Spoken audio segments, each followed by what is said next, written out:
And moving to Asia, China has deployed its largest naval fleet in decades just inside its regional waters, prompting Taiwan to declare its highest level of alert. According to Taiwan, Beijing's maritime drills involve around 60 warships and 30 Coast Guard vessels. China has also heightened its aircraft activity around the self-governed island, with 100 sorties detected in the last 2 days. This number of China Navy and Coast Guard ships in the region was indeed very alarming. And how they are scattered is beyond the eastern border of Taiwan between the first and second island chain. I think their intention is very clear. China so far has yet to comment on the military drills. In fact, the only thing Beijing has mentioned is that it's taking necessary measures to protect its sovereignty and territorial integrity. We are highly vigilant against the actions of the separatist forces for Taiwan independence and their collusion with external forces in seeking independence and provocations, and we will never let it go unchecked.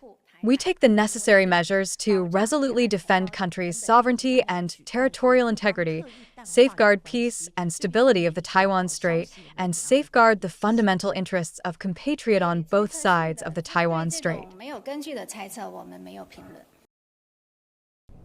Beijing's latest war games were expected by Taiwan, whose President Lai Ching-te made visits to Hawaii and Guam earlier this month. Chinese authorities firmly opposed President Lai's visit to the United States and vowed stronger countermeasures against the island.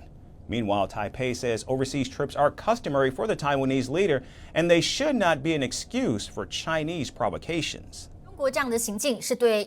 Many world leaders condemn China for violating international terms, threatening regional peace and stability, and call on China to play its part as a member of the region and stop all provocative acts immediately.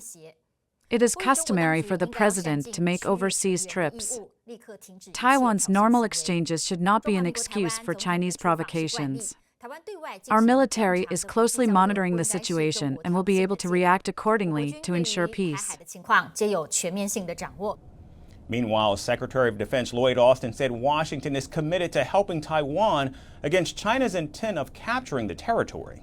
Well, we've said all along that in accordance with the Taiwan Relations Act, and our commitment is that we will continue to help Taiwan obtain the ability or the capability that it needs to be able to defend itself, and that's been our work throughout.